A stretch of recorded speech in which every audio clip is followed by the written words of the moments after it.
Before we begin, let's take a moment to highlight a core value we all share across our industry: safety. Just a few quick housekeeping notes. In the event of an emergency, please follow instructions from the staff and exit through the doors clearly marked with the exit sign and blinking right now. Kindly switch off or silence your mobile devices. Please note that this session is streamed and recorded. During the Q&A, simply raise your hand and a microphone will be brought to you. And for those active on social media, the official event hashtag is #EPCA59. We invite you to join the conversation. Finally, we would like to remind everyone of our EPCA do's and don'ts.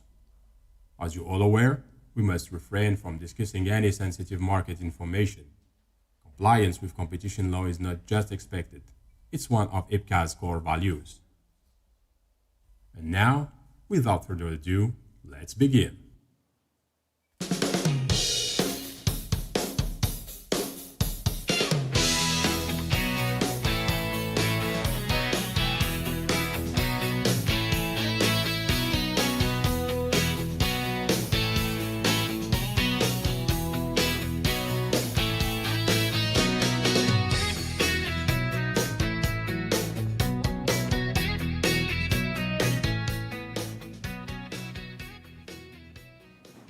Good afternoon. My name is Chuck Venesia. I'm based out of Houston with Argus. I'm Senior Vice President of Chemicals, and joined by Sarah Ray and Craig Berry and Mr. Ellen, also from the UK. And just to cover here, we'll be mostly focused in on the olefins markets this afternoon. This is a quick overview of some of the product areas in the petrochemical industry that we cover, and gradually moving into the intermediates. Organized by carbon number, we produce market reports as well as outlooks and fundamentals analytics with long-term supply and demand and price forecasts as well. Looking at methanol, light olefins, heavy olefins, etc. And most recently, we've introduced ethylene oxide coverage with isocyanates and PO, propylene glycol, and polyols.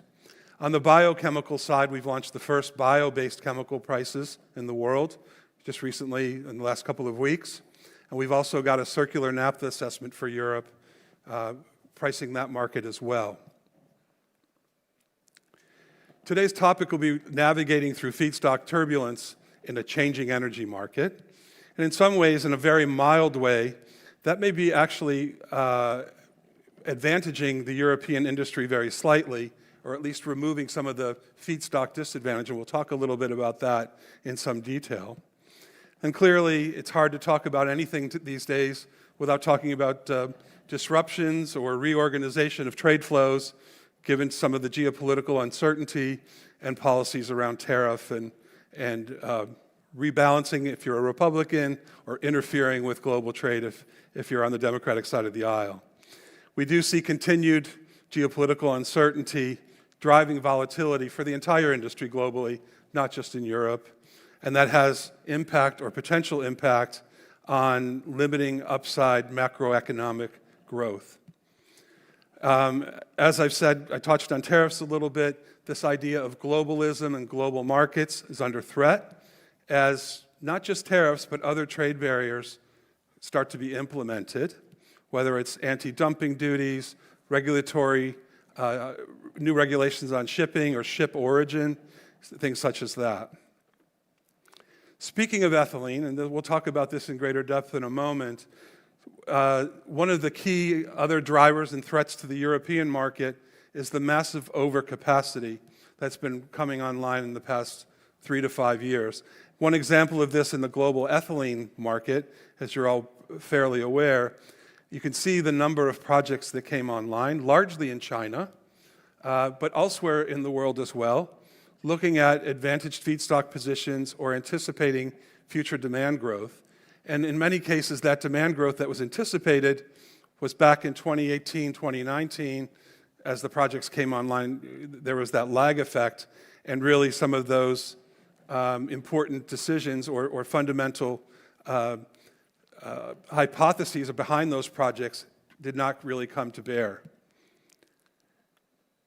But what we have seen, and one of the prevailing themes in past years, we talked about feedstock advantage.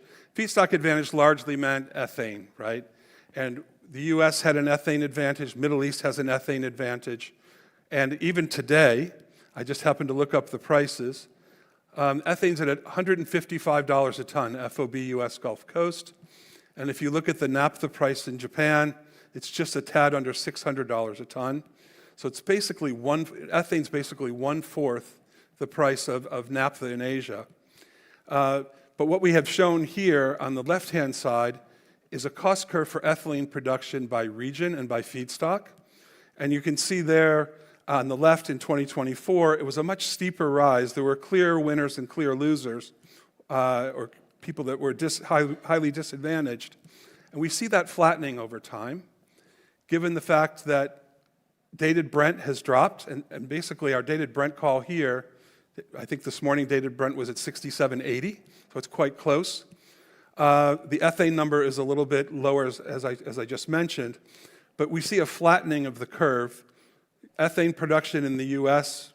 and ethylene from ethane production in the U.S. Will remain advantaged, but maybe less so. But what's particularly interesting, though, we've heard a lot of projects where people are looking at adapting crackers or building new crackers based on imports of ethane and investing in the very large ethane carriers, the necessary shipping and terminaling capacity, quite high cost on an OPEX and on a CAPEX basis.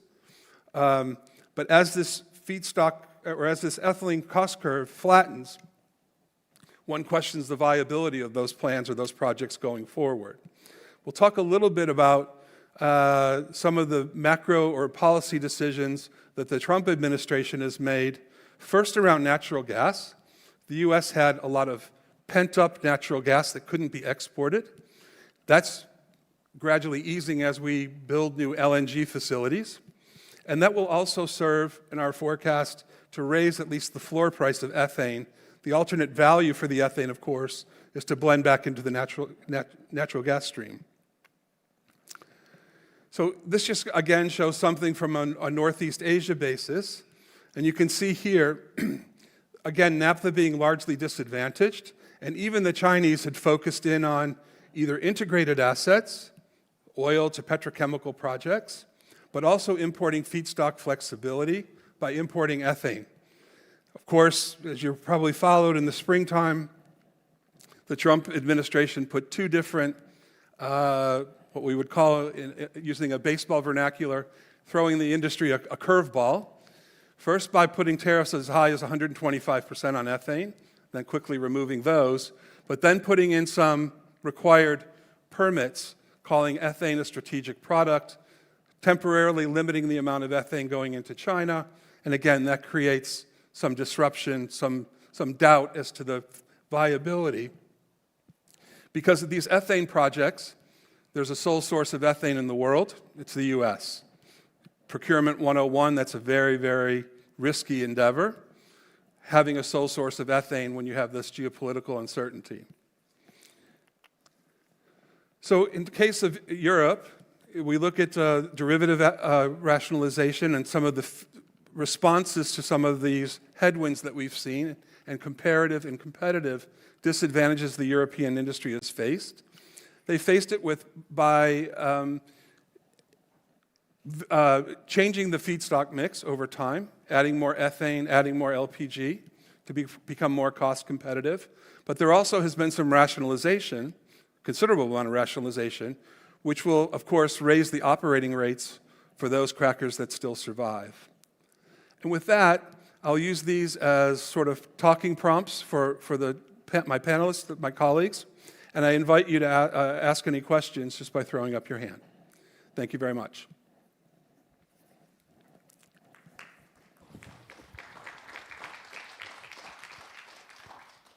So Craig, I talked a little bit about the potential for lower crude oil prices. Even though Argus's forecast is that crude prices stay relatively stable, our team is under the impression that there will be increased facing of headwinds as maybe demand starts to flatten a bit, and you've got new production coming on, new demand in Asia, but the new production's largely west of Suez, a little bit in the US, but Canada, Guyana, Brazil. Should crude oil prices flatten, and do you think natural gas prices could rise, what does that mean for European and Asian ethylene producers?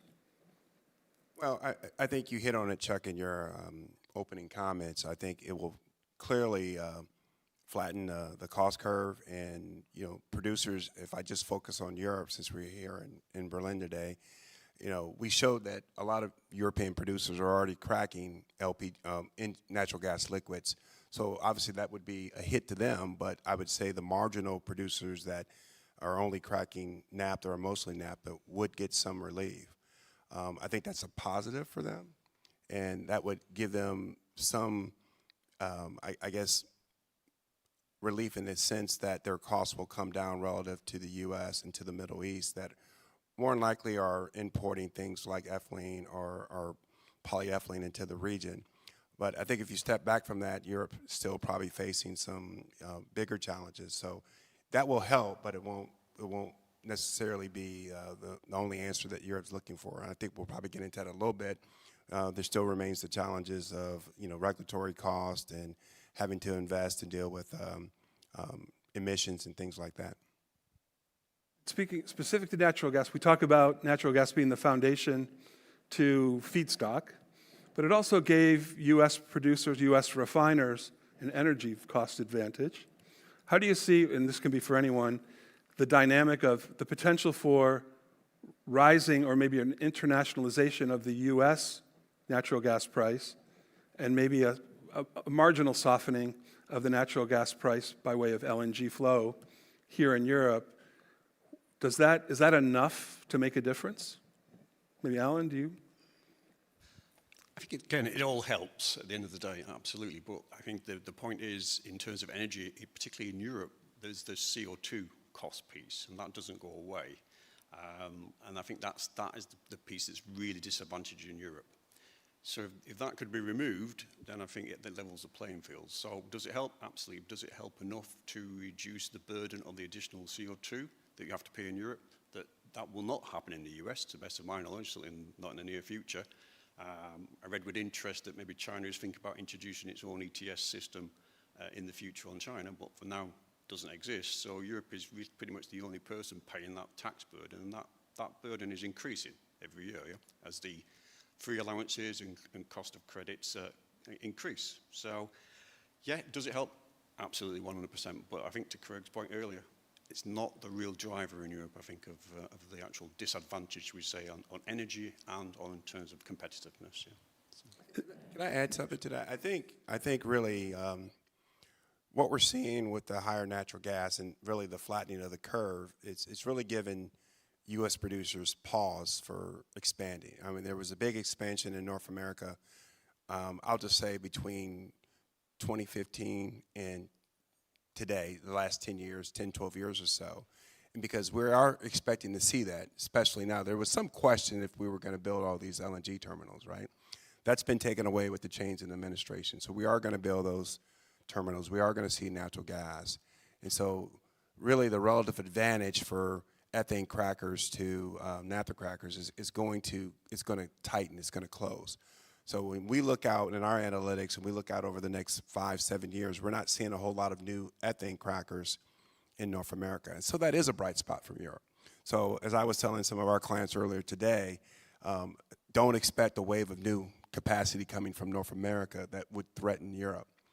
And even though there's these ethane crackers being built in China, I think they're being built for specific reasons, not to necessarily threaten Europe, but to address certain issues in that region. You have a lot of producers that are not Sinopec or PetroChina that are integrated refiners that need ethylene, and ethane is usually the best way to do that if you're not in other value chains. I mean, one of the questions we've been asked a lot over the last few days is there enough ethane in the US system? What's the dynamic around lower oil prices? What does that do to ethane supply? And the increase in ethane exports as an additional pressure. Yeah, I would say I think the good thing is that the pace of new projects in North America, we could say the U.S., but right now, if you were to try to pin me down, I would say in the next 5-7 years, there's probably only one new cracker that's being built in the U.S. Gulf Coast, and there's plenty of ethane for that and to support exports. The other ethane cracker is more than likely going to be in Canada at some point later this decade, and that's a totally different supply basin. So the one thing that is going on in the Permian Basin, where in the U.S. where all this ethane is coming from, is that these fields over time get more gassier. So this ethane is coming from associated gas. That's gas that's being produced along with the oil. And I'm not a geologist, but what I'm being told is that over time, these fields become gassier. So even though oil production in the U.S. may plateau or go down slightly from where it is today, on a relative basis, they're going to produce more natural gas. And so that's going to provide a nice base to support the existing crackers and growth in ethane exports. I'd add to that, when natural gas prices were so low and problematically long because you didn't have that export avenue, the natural gas fields, or wells, which had very low amounts of natural gas liquids, those tended to be drilled and capped. But now, if natural gas prices has buoyed a little bit, and you've got that big draw of demand because of the new LNG facilities, natural gas producers would much rather produce the dry gas. The natural gas liquids tend to be a headache for them from a production and a transportation standpoint. They were producing the liquids-rich natural gas because of the much higher value, not just for ethane, but for the propane and the butane, et cetera. We could actually see a little bit of a flip, and if that happens in a very structural way, more and more of the natural gas will flow, but on a per ton or per million BTU basis, it could come with less ethane, not more, until the ethane price rises to a point where, again, it incentivizes which fields are being exploited. Alan touched a little bit on CO2 and CO2 and carbon management here in Europe. Given all of the noise, given all of the pressure perhaps on politicians and the existential threat, if you will, to the European industry, is there any chance that there could be a softening or a delay of some of the implementations of these regulations going forward?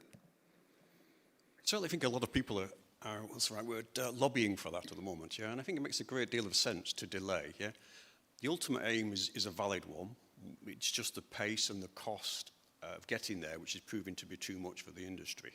I think in the short term, and I've said this to a few people this week already, there is, in my eyes, the cost of carbon on power generation, which you talked about earlier, has already achieved its aims in Europe. Yeah, we've got over 35% now on renewables, is my understanding. Predominantly the rest is gas. There's a little bit of coal. You could still incentivize the coal mines to close, and I think you could remove or certainly reduce the carbon burden on energy in the short term, which would, reduce his tax revenues, but that would be more than compensated by stimulating the economy and, of course, relieving the pressure on me and you. Well, maybe not yourself, because you don't live in here, but, myself, yeah, and Sarah, yeah? So I think that's an opportunity that actually should be considered, but ultimately, yeah, a lot of lobbying by the industry at the moment to let's rephase the ETS implementation potentially, yeah? In some ways, the ETS and the drive to reduce carbon has actually had a negative effect on the industry and not what the EU intended at all. The EU intended for people to decarbonise, but the way it's worked up to this point in many cases is driven closures, which is an unintended consequence of the way they framed the legislation. So the easiest way or the only way for some of these sites or businesses to reach the 2030 targets is to actually close plants down. And it's part of that whole dynamic as well, where you've got companies which are based elsewhere in the world with limited capital. Where are they going to spend that capital, and what are they going to spend it on? And spending it in Europe is a hard sell, I think, from a European industry perspective. And the timing of the actual implementation could not be a worse time for the global olefins industry, let alone the European olefins industry. So bottom of the cycle margins, the outlook for demand is far from rosy. So actually, you're asking people to invest in the worst possible time. That's a real tricky combination. And I'm glad I don't have to try and sell that to my former board in the past. Yeah. So. And clearly, there's the global warming or climate change is a global issue. It's not just a European one, obviously. And while people around the world may recognize that it is a major issue and an existential threat, some of the advanced European initiatives, if they're not being shared by the other major regions, aren't you just unintentionally just greenwashing and maybe removing those, the CO2 emissions or CO2 equivalent emissions to other regions of the world, damaging your own regional economy, and then importing more cost-effectively goods that you could have produced regionally had the regulations not been in place?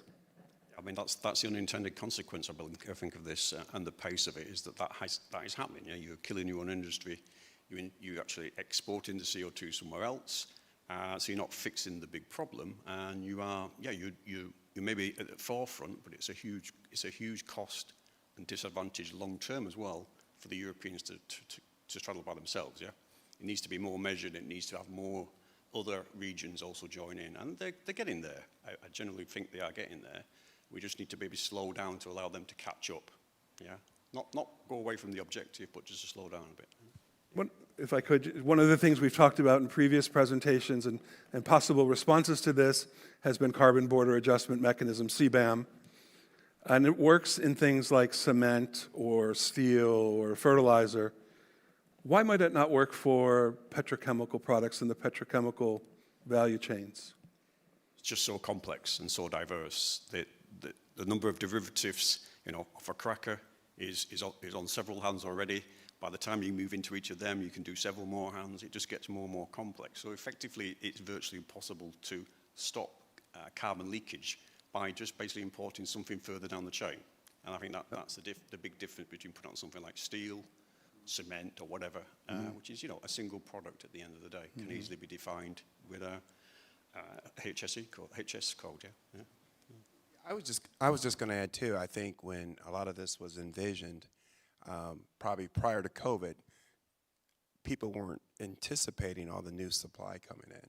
So there's a lot of new plants around the world that are implementing new technology relative to Europe, and so they're already going to be at a very low level. They're implementing the gas feedstocks.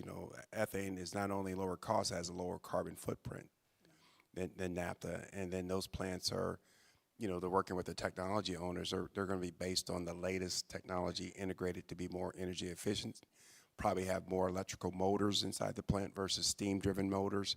So I think a lot of assumptions were probably being made that everyone was going to be sort of at the same point.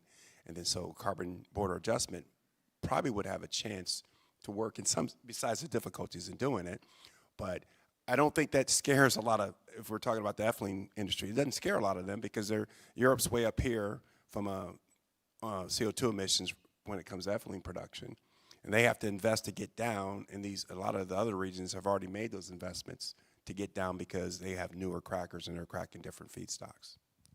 Right, and the scales, bigger scales, yeah. Speaking of scale, certainly leading up to the COVID lockdowns, there was a lot of attention being paid to, especially driven by brand owners, around reducing carbon footprint throughout the value chain, whether it's transportation, operations, all the way through, and making pledges as a result. And that led to an emergence of either circular feedstocks to enhance recycling, but also bio-based feedstocks. How has that changed over the last 5 or 6 years, given where we are in the business cycle? And is it just a European phenomenon, or is it something more global where governments and economies are still trying to incentivize or legislate circular feeds and bio-based feeds into the industry? What kind of challenges are they facing? I think at the moment the biggest challenge in Europe is why would you do it in a very difficult environment, and the consumer, even if they wanted to, probably can't even afford to pay for it anymore. So basically that noise has completely disappeared. I don't see brand owners anymore making claims about what their CO2 footprint will be in the next 5 years. It's gone very, very quiet, which typically happens. But the feedback is that the consumer cannot afford it at the moment. We're in a bit of crisis here. Other regions, I think, are getting more aware of this. You hear more positive noises in other areas. But in Europe, it's very much gone to the back page because it's a cost issue. There's no, as I said last year at a similar event, there's no legislation to drive that in. So without that, if you've got a difficult choice to make where you spend your money, you will not spend that on at the moment. Yeah, you will take a view that you can catch up in the future. Whether that will come back to bite us again, I don't know. But I think fundamentally, there's no incentive in Europe at the moment to do it either financially or even from a demand perspective. Yeah. I think the other thing is that it takes time because if we were going to really, like they say, close the loop, advanced chemical recycling, we know what to do, but the technology is not really there. I mean, we're lacking, I think, of three things really: scale, the technology needs to improve, and the one thing we have in the chemical industry or even in the oil refining industry is that our supply chains are effective, meaning the feedstocks coming in. If it's ethane, or here in Europe, you're bringing naphtha from a refinery to an adjacent chemical plant, or you're putting something on a barge like naphtha or LPG to move down the Rhine to another plant. That cost of that is pretty minor. Think about trying to gather waste that's spread out all throughout just Germany, and trying to get it to a central location where you could run it through a chemical recycling plant. The supply chain itself is a high-cost nightmare that I don't think anybody thought through. And when I talk to my colleagues or former colleagues in the industry about that, they say that waste management and getting it to where it needs to be is the biggest issue, let alone you have to worry about scale and the technology. Now, can we do it? Yeah, but it's going to take time, probably decades to really get our hands around it. Yes. Yeah, I mean, I think Alan's point about how much it costs. I mean, the cost to buy a naphtha has dropped by about a third. So it used to be 3 times the price of normal naphtha. It's now about double the price. But that's still double the price. And to Chuck's point earlier, that's already way more expensive than ethane production out of the US. So is the consumer willing to pay? Not currently. And the only person at the end of the day who pays is the consumer. And you've got everybody through the chain wanting to market these as green product and make money because they're green products. And as Alan said, there's no legislation that drives it. And it's important to make to distinguish between bio-based initiatives and circular ones. They're two different problems, right? Yet they tend to be clumsily lumped together, like even I've done on this slide. They are separate initiatives, but what they have in common is what you're doing is, and this is very cynical, you're putting inefficiency back into your system. Instead of having pipeline naphtha or pipeline ethane LPG from a refinery, from a nearby field, massive quantities going in, 3 million tons of naphtha if it's a naphtha cracker, and now you're going to introduce 1,000 tons of bio-naphtha at a time that you've paid 3 times the amount of, and you're not really sure of the consistency or the quality. You could talk about renewable naphtha or circular naphtha. That's even got bigger problems when you have to worry about heavy metals and sulfur and all kinds of other impurities. And yet another challenge, you've got to compete against the fuel markets for those raw materials. Whereas in the case particularly of light paraffinic naphtha, the fuel markets are more than willing to give a steam cracker that at some sort of a discount. So it's more than scale, right? It's just this problem around supply chain. Rather, you have this intentional supply chain of a co-product or a byproduct in massive quantities going in to be upgraded through a petrochemical facility. Now your supply chain becomes trash, whether it's used cooking oil in the case of some of the biofuels, or it's hard to recycle plastics and with whatever else is intermingled, and how you're going to put that into making petrochemicals that still meet the high demands of your customers, right? With that, I'll just throw it open and say if there are any questions before we start talking about some of the other externalities around the economy and the geopolitical situation. Does anyone have a question? There's one here in the front.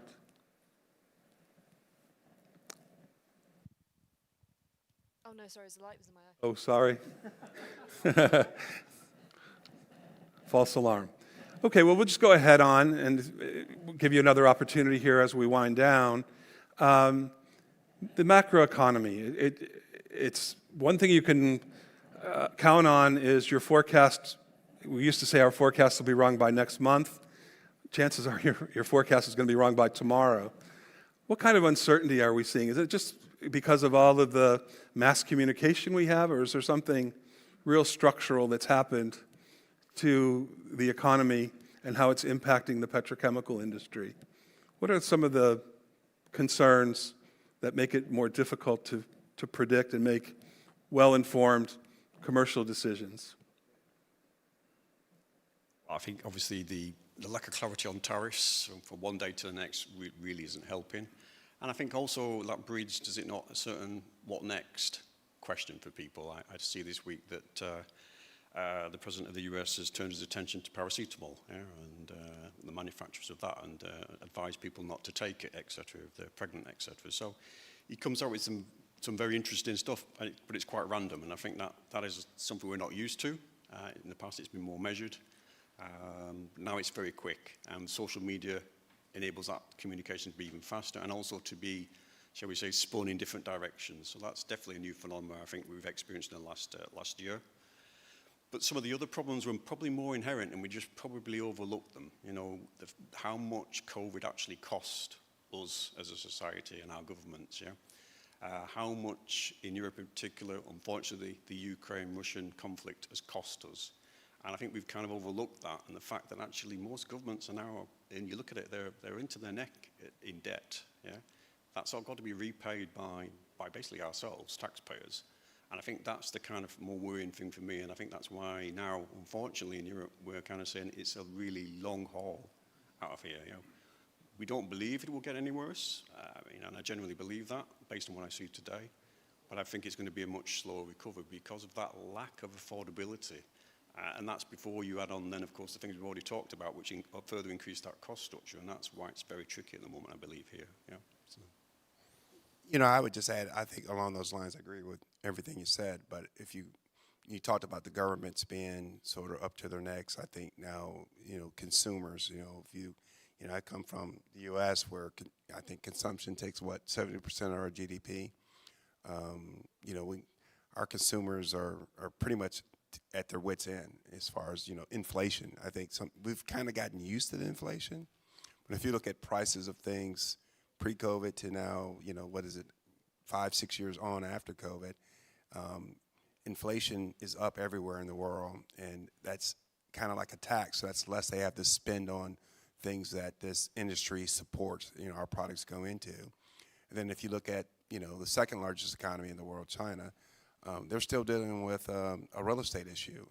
A lot of the savings that, a lot of Chinese citizens had was in real estate, and that's going to require some restructuring. So their confidence in buying things and, just having economic activity is not there. And I think the Chinese government's trying to do the best they can to get all that sorted out, but it's not going to be easy.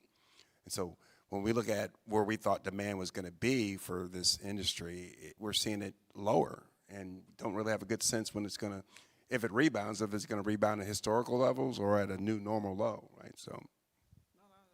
That's right, and the volatility you've seen in the oil price, and the last few weeks, maybe a couple of months, oil prices have been relatively stable, but if you go back over the last couple of years, we've seen big changes day by day on the oil price, which just makes it extremely difficult for producers to plan, for consumers to plan, and know where their budget's going.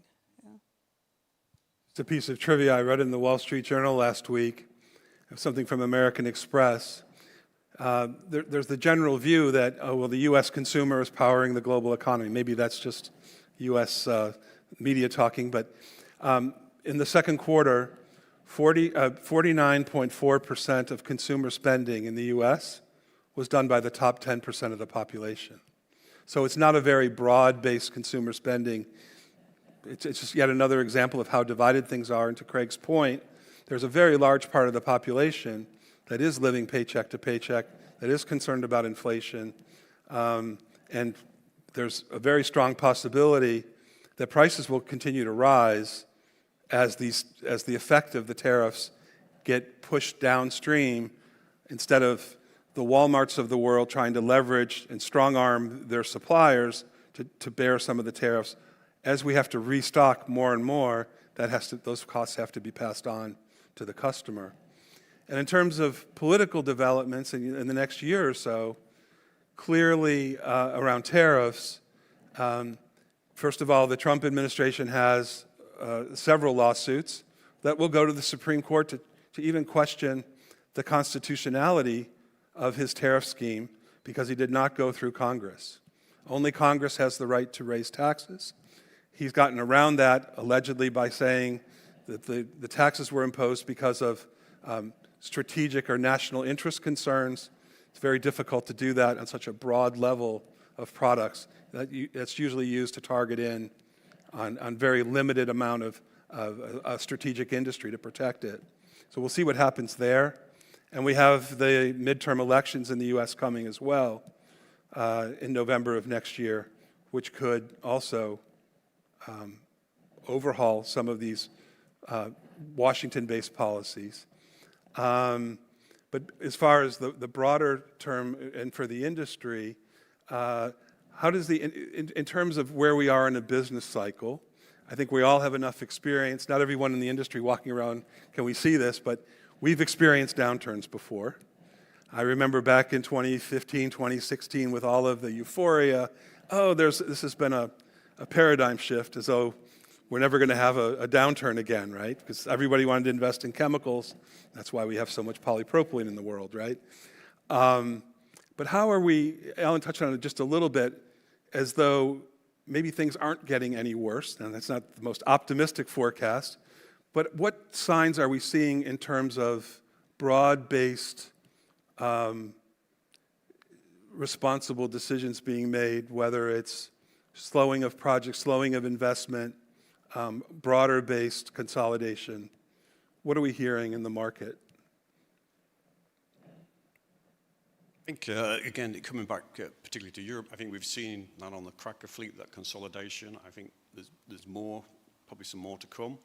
I think, and I hear also now in the derivatives, quite a bit of European demand was actually export demand, and I think it's come to a realization that that has gone forever. So I think what we're hearing is an industry that's now well on its way. I think the crackers are ahead of the derivatives, but they're catching up to really rephase themselves to be more, I'll just meet my local demand, and I'll rationalize down to get rid of everything I used to have to export, and maybe even make myself slightly short so I can always run my asset fairly hard and let imports take the rest. And I think we're in that paradigm shift in Europe that we're moving now into that kind of end game, which probably will happen by the end of this decade at the latest. Yeah? So I think Europe's well ahead on that particular one. And by the sounds of it, the Koreans and the Japanese are now making similar noises about right-sizing their production to be more domestic focused. Yeah? We're also seeing some projects delayed, so it's not enough volume in the sense of those delays and cancellations, certainly on the propylene or the ethylene side, to move the dial very much yet. But those first signs of that happening, and I think pain in every region, or more pain in some regions than others, but even in America with with lower feedstock costs, even in the Middle East, lower feedstock costs, but still this lower margin environment, which is challenging for everybody, is probably a good place. Everyone's in a difficult situation. Yeah, and I think the thing that we're starting to think about as a team, right? I think the first step is to rationalize assets that make sense to rationalize. Because it's not an easy decision, but that's an obvious decision. And I think things most companies want to do, everybody wants to grow, and the easiest way to grow sometimes is to build new. And that's what we're seeing out in Asia, specifically China. But what we're seeing in other regions, I'll just use the Mideast as a good example. They have a lot of capital, they have a lot of money, they want to grow, and maybe it's difficult to grow there and export all that, but they can buy into markets that they believe long-term are going to be attractive. And so they can grow that way. And, there's examples of of companies in the Middle East that are buying assets here in Europe and at the same time bidding on assets in the United States. So that's a way for them to grow and get larger, and that will take out, future growth plans of those companies that they acquire, and that's how we kind of rebalance. And I think that's going to speed up. As I've talked to a lot of colleagues here this week, and when I was back in Houston, people think that's kind of the next step. Maybe not rationalizing because they were looking to import into China like South Korea and Japan, and now that door is closing, so now they have to right size. But maybe people will just have more sort of industry restructuring, and then that way look at what sort of capacity needs to come out. How much do you believe in the Chinese anti-evolution policy that they're talking about identifying all the plants which are 20 years and older and potentially rationalization through that? Is this just something we've all heard before but never actually happens, or do you think there's some real potential for that to have an effect? I think the potential's there. I think the question mark is on the pace. How soon will it happen? It's difficult, right? I think the Chinese can see that there's too much capacity in a lot of their value chains, not just in our industry, but other value chains as well. But just keeping the focus on our industry, there are a lot of small, older plants that need to be taken out for a variety of reasons, economic and maybe even emissions. The pushback they're going to get is from local governments. I think for a government like China, employment is a big issue. And so they have to figure out a way how to get these particular value chains or industries stronger, but at the same time manage domestic politics. You have to keep the jobs.